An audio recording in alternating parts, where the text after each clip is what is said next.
কিন্তু মৌলিক কিছু পরিবর্তন বাংলাদেশের মানুষ দেখতে চায়। প্রথম দেখতে চায় এই যে আপনারা কষ্ট করে সমস্ত মিডিয়া এসেছেন, বিটিভি সহ সমস্ত মিডিয়ায় যেন সমস্ত রাজনৈতিক সংগঠনের খবর প্রচার হয়। সমস্ত মিডিয়ায় সরকারের কি দুর্বলতা সেটার খবর যেন ছাপানো হয়।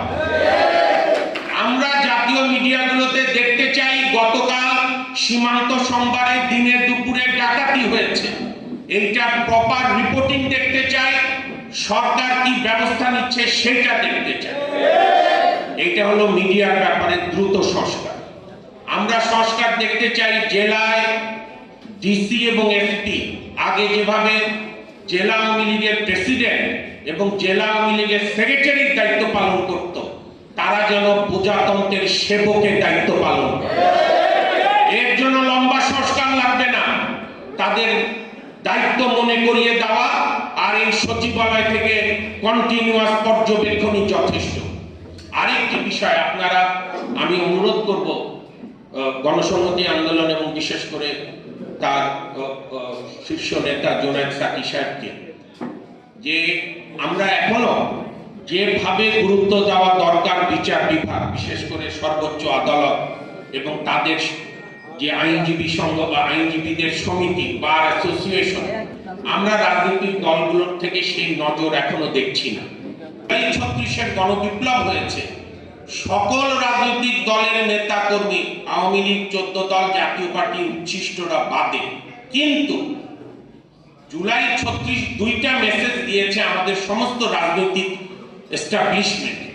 একটা হচ্ছে শেখ হাসিনাকে, যে তোমার যত শক্তি থাক, প্রধান বিচারপতি তোমার, সেনাবাহিনী তোমার, রাষ্ট্র তোমার, বন্ধু ভারত তোমার, সব তোমার, কিন্তু তোমাকে 45 মিনিট সময় নিয়ে রান্না করা খাবার না খেয়ে পালিয়ে যেতে হয়েছে। এটাই হচ্ছে জনগণের শক্তি, এটাই হচ্ছে গণতান্ত্রিক মানুষের উন্মেষের শক্তি, বিজয়ের শক্তি। আর আরেকটি মেসেজ দিয়েছে রাজনৈতিক দলগুলোকে, এখানে সাকি ভাই আছে, অনেক ভালো বলতে পারবে, অন্যরা আছে, অন্য নেতৃবৃন্দ। 28শে অক্টোবর আপনারা জানেন আমরা আইনজীবীরা, আপনাদের সবচেয়ে প্রতিবেশী সুপ্রিম কোর্ট বাড়ি, আমরা জাতীয়তাবাদী আইনজীবী ফোরাম, আমাদের সংগঠন অর্থাৎ আওয়ামী লীগ বিরোধী সকল আইনজীবী সংগঠন নিয়ে আমরা একটা সংগঠন করেছিলাম, ইউনাইটেড লয়ার্স ফ্রন্ট, এবং আমি কৃতজ্ঞ জুনায়েদ সাকি সাহেবও গিয়েছিল দুইটি অনুষ্ঠানে আমরা যখনই তাকে ডেকেছি। তো সেই সংগঠনের পক্ষ থেকে আমরা 28শে অক্টোবর এসেছি। আমরা 28শে অক্টোবরের খুব গৌরবজনক প্রতিরোধ বিদ্রোহ কিন্তু দেখিনি, কষ্ট হয়েছে, অনেক লোক গ্রেপ্তার হয়েছে। জুলাই 36টা হয়েছে বাংলাদেশের মালিকরা, অর্থাৎ আমাদের যারা জনগণ, যে জনগণ বাংলাদেশের মালিক, সেই মালিকদের জাগরণ হয়েছে। সেই মালিক দল মত ধর্ম বর্ণ নির্বিশেষে নেমেছে। মা ছেলের হাত ধরে বলেছে ও যদি মরে আমিও মরব, কিংবা আমার সেই বোনের বিখ্যাত উক্তি, পিছনে পুলিশ সামনে স্বাধীনতা, আমি স্বাধীনতা বেছে নিলাম। উত্তরায় আমাদের এক নেত্রী চমৎকার বলেছেন, আমি তো টিভিতে দেখেছি, আমি যদি এই এলাকায় ছিলাম, উত্তরা যেতে পারিনি। উত্তরার আমার বোন কাঁঠাল বিক্রি করে যিনি সংসার চালান, 3 দিন আন্দোলনের সময় কাঁঠাল বিক্রি করেননি, কাঁঠাল ভেঙে কোয়া কোয়া করে ছোট ছোট পলি ব্যাগে দিয়ে ছাত্রছাত্রীদের খাইয়েছে, তাদের তৃষ্ণা মিটিয়েছে। আমার সেই বোন তো কোনো উপদেষ্টাও হবে না, বা আমার যোগ্য আইনজীবী অ্যাডভোকেট রেজা সাহেবের মতো অ্যাসিস্ট্যান্ট অ্যাটর্নি জেনারেল হবে না, কিংবা বিপ্লব বড়ুয়ার মতো ভবিষ্যতে কোনো রাজনৈতিক দায়িত্বও যাবে না।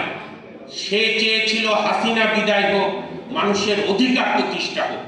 এবং এই বিষয়গুলো আমরা আমাদের রাজনৈতিক বড় বড় দলগুলো এখনো যদি অনুধাবন করতে না পারে, এখনো যদি এর মধ্যে অবগাহন না করতে পারে, তাহলে কিন্তু সংকট থেকে সমাধানের পথ খুব বন্ধ। দেশে যে রাজনৈতিক বন্দোবস্ত তৈরি হয়েছে, আমরা বলছি যে এই রাজনৈতিক বন্দোবস্ত বাংলাদেশের মানুষ আর মানে না।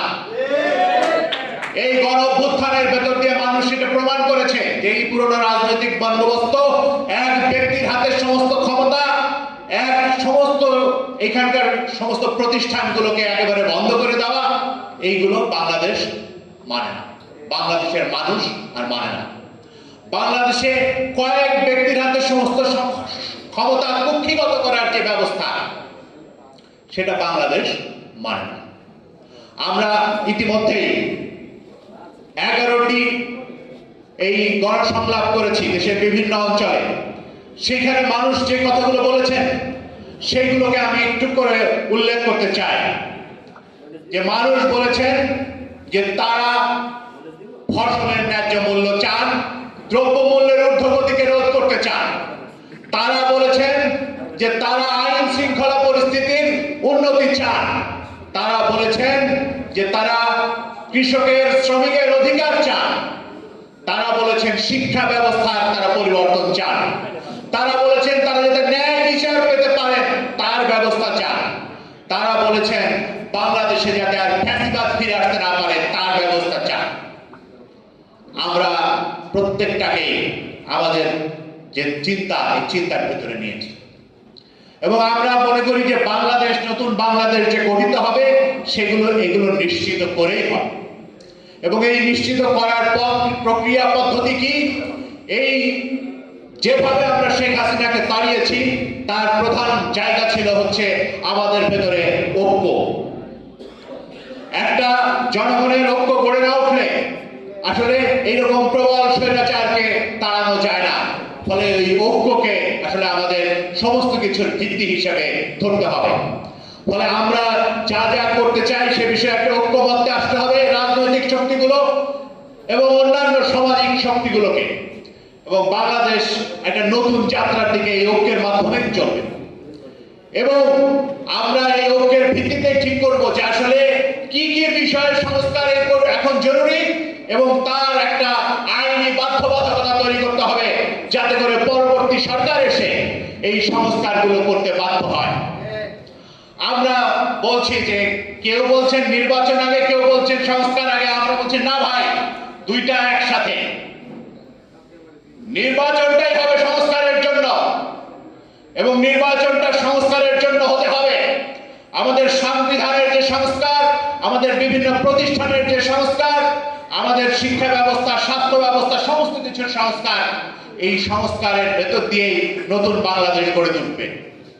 এবং এই কথাটা আমি স্পষ্ট করে বলতে চাই যে দ্বিতীয় বিশ্বযুদ্ধোত্তর দুনিয়ায় যদি বাংলাদেশ এইরকম একটা নতুন দৃষ্টান্ত স্থাপন করে তাহলে সারা পৃথিবীর জন্য সেটা নতুন দৃষ্টান্ত হয়ে থাকবে।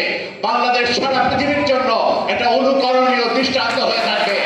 সেই জায়গায় যাতে আমরা যেতে চাই, সেই জায়গায় যাতে যেতে পারি, সেই জন্য এই সংগ্রাম জারি থাকবে, এই লড়াই জারি থাকবে।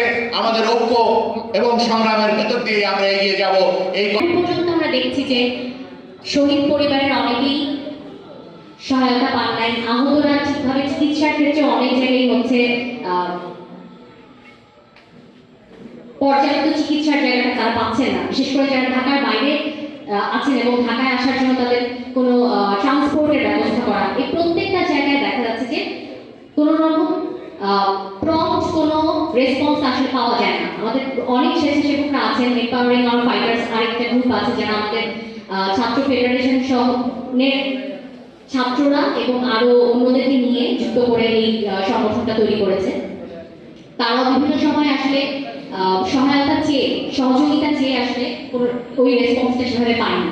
এবং আমরা দেখেছি যে আমাদের যেই 257 জনের লিস্ট আমরা দিয়েছিলাম তারাও আসলে সহায়তা পায়নি। তো এই যে এখন সংস্কার নিয়ে কথা হচ্ছে, এই যে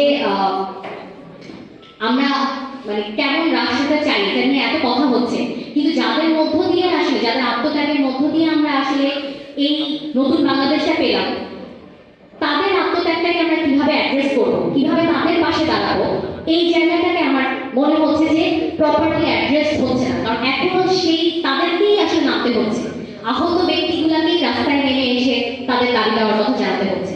তো এই ফোরামে আমার আপনাদের কাছে চাওয়া থাকবে যে আমরা কিভাবে আসলে, তারা তাদের কাজটা করেছে, তারা আত্মত্যাগ করেছে, আমরা কিভাবে আসলে তাদের পাশে থেকে তাদের দাবিটা আদায়ের জন্য চেষ্টা করতে পারি, অল আউট কিভাবে হচ্ছে আমরা আসলে সেই জায়গাটা নিয়ে নামতে পারি, সেই চাওয়াটা